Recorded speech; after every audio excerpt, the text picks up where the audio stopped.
गंगापुर गांव में राम और श्याम गहरे दोस्त थे, जिनकी कहानी आपने पहले सुनी। उनकी सफलता की कहानी गांव के युवाओं के लिए एक प्रेरणा स्रोत बन गई थी। लेकिन गंगापुर में ही एक और युवक रहता था, जिसका नाम था सूरज। सूरज भी मेहनती था, पर उसकी सोच नकारात्मकता से घिरी रहती थी। वो हमेशा अपनी किस्मत को कोसता और दूसरों की सफलता पर ईर्ष्या करता था।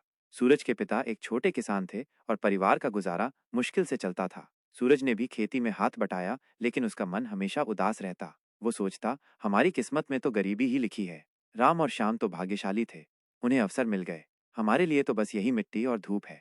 गांव में जब राम और श्याम की तरक्की की बातें होती, तो सूरज और भी निराश हो जाता। वो सोचता, ये लोग तो बस किस्मत वाले हैं। मैंने भी तो कितनी मेहनत की, पर मुझे क्या मिला। उसकी नकारात्मक सोच उसके काम पर भी असर डालती। वो मन लगाकर काम नहीं करता था, हमेशा शिकायतें करता रहता था, और इसलिए उसकी फसलें भी अच्छी नहीं होती थीं। एक दिन सूरज गांव के पुराने बरगद के पेड़ के नीचे उदास बैठा था। तभी वहां गांव के एक बुजुर्ग काका किशन आ पहुंचे। काका किशन ज्ञानी और अनुभवी व्यक्ति थे, और गांव के लोग अक्सर उनसे सलाह लेने आते थे। सूरज को उदास देखकर काका किशन उसके पास बैठ गए और पूछा, क्या हुआ बेटा सूरज, आज बड़े परेशान दिख रहे हो। सूरज ने अपनी किस्मत और अपनी मुश्किलों का रोना रोया। उसने राम और श्याम की सफलता का हवाला दिया और कहा कि उसकी किस्मत में तो बस दुख ही लिखा है। काका किशन ने सूरज की बातें ध्यान से सुनी और फिर मुस्कुराकर कहा, बेटा सूरज, किस्मत तो एक खाली कैनवास की तरह होती है, उस पर रंग भरना तो हमारे हाथ में होता है। राम और श्याम की सफलता उनकी मेहनत और सही सोच का परिणाम है, सिर्फ किस्मत का नहीं। सूरज ने हैरानी से काका किशन की ओर देखा। सही सोच? काका, मेरी सोच में क्या खराबी है? मैं तो बस सच कह रहा हूँ कि हमारी किस्मत खराब है। काका किशन ने गहरी सांस ली और कहा, बेटा तुम सच नहीं कह रहे हो, तुम बस वही देख रहे हो जो तुम देखना चाहते हो। तुम्हारी सोच नकारात्मकता से भरी हुई है, और यही नकारात्मकता तुम्हें आगे बढ़ने से रोक रही है। तुम हमेशा अपनी मुश्किलों और दूसरों की सफलता पर ध्यान देते हो, जबकि तुम्हें अपनी ताकत और अपने अवसरों पर ध्यान देना चाहिए। काका किशन ने आगे कहा, देखो सूरज, राम ने अपनी खेती को बेहतर बनाने के लिए नई चीजें सीखी, नए तरीके आजमाए। श्याम ने गांव से बाहर जाकर नए अवसर तलाशे और अपनी मेहनत से सफलता हासिल की। उन्होंने अपनी सोच बदली, अपनी सीमाओं को तोड़ा, और इसलिए उनकी जिंदगी बदल गई। तुम भी अगर अपनी सोच बदलो, तो तुम्हारी जिंदगी भी बदल सकती है। सूरज को काका किशन की बातों पर तुरंत विश्वास नहीं हुआ, लेकिन उनकी बातों में उसे कुछ सच्चाई जरूर दिखी। उसने कभी इस तरह से अपनी स्थिति के बारे में नहीं सोचा था।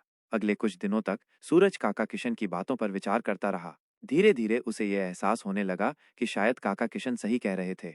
वो हमेशा अपनी कमियों और दूसरों की खूबियों पर ध्यान देता था, जबकि उसे अपनी क्षमताओं और अपने आसपास मौजूद अवसरों को देखना चाहिए था। एक दिन सूरज ने फैसला किया कि वो अपनी सोच बदलेगा। उसने सबसे पहले अपनी शिकायतों और नकारात्मक विचारों को त्यागने का प्रयास किया। उसने गांव के पुस्तकालय से खेती और व्यापार से संबंधित किताबें पढ़ना शुरू किया। उसने राम और श्याम से मिलकर उनकी सफलता के बारे में और जानने की इच्छा जताई। राम और श्याम ने सूरज का स्वागत किया और खुशी खुशी अपने एक्सपीरियंसेस साझा किए। उन्होंने सूरज को बताया कि उनकी राह भी आसान नहीं थी, उन्हें भी कई मुश्किलों का सामना करना पड़ा था, लेकिन उन्होंने कभी हार नहीं मानी और हमेशा कुछ नया सीखने के लिए तैयार रहे। सूरज को राम और श्याम से मिलकर बहुत प्रेरणा मिली। उसने अपनी खेती के तरीकों में सुधार करने का निश्चय किया। उसने नई फसलें उगाने, खाद का सही इस्तेमाल करने और सिंचाई के बेहतर तरीके अपनाने के बारे में जानकारी इकट्ठा की। उसने गांव के अन्य किसानों से भी सलाह ली और मिलकर काम करने का फैसला किया। धीरे धीरे सूरज के प्रयासों का फल दिखने लगा। उसकी फसलें पहले से बेहतर होने लगीं और उसकी आय में वृद्धि हुई। अब वो पहले की तरह निराश और उदास नहीं रहता था। उसकी सोच में सकारात्मकता आ गई थी और उसे अपने भविष्य के प्रति उम्मीद दिखने लगी थी। एक दिन गांव में एक नया अवसर आया। सरकार ने गांव में एक छोटा सा खाद्य प्रसंस्करण केंद्र खोलने की योजना बनाई। इस केंद्र में किसानों से उनकी उपज खरीदी जानी थी और उसे प्रोसेस्ड करके बेचा जाना था। सूरज ने इस अवसर को पहचान लिया। उसने कुछ अन्य किसानों के साथ मिलकर एक समूह बनाया और प्रसंस्करण केंद्र के लिए आवेदन किया। अपनी मेहनत और सकारात्मक दृष्टिकोण के कारण उन्हें यह परियोजना मिल गई। सूरज और उसके साथियों ने मिलकर दिन रात काम किया। उन्होंने प्रसंस्करण केंद्र को सफलतापूर्वक स्थापित किया और अपने उत्पादों को बाजार में बेचना शुरू कर दिया। उनके उत्पादों की गुणवत्ता अच्छी थी और धीरे धीरे उनकी मांग बढ़ने लगी। कुछ ही वर्षों में सूरज एक सफल उद्यमी बन गया। उसने न केवल अपनी आर्थिक स्थिति सुधारी, बल्कि गांव के अन्य लोगों के लिए भी रोजगार के अवसर पैदा किए। अब गांव के लोग सूरज की मेहनत और उसकी सकारात्मक सोच की प्रशंसा करते थे।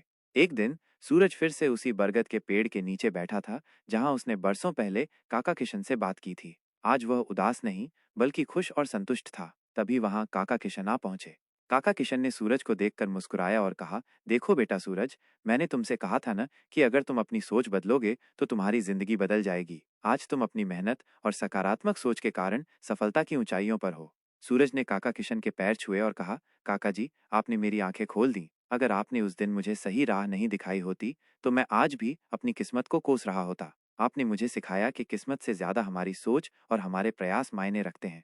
इस कहानी से हमें ये सीख मिलती है कि हमारी सोच में बहुत शक्ति होती है। नकारात्मक सोच हमें आगे बढ़ने से रोक सकती है, जबकि सकारात्मक सोच हमें मुश्किलों का सामना करने और सफलता प्राप्त करने की प्रेरणा देती है। अगर हम अपनी सोच बदल दें तो हम अपनी जिंदगी को भी बदल सकते हैं और उम्मीद का एक नया सवेरा ला सकते हैं। राम और श्याम की तरह सूरज ने भी ये साबित कर दिया कि सच्ची दौलत हमारी सकारात्मक सोच और कड़ी मेहनत में ही छिपी होती है।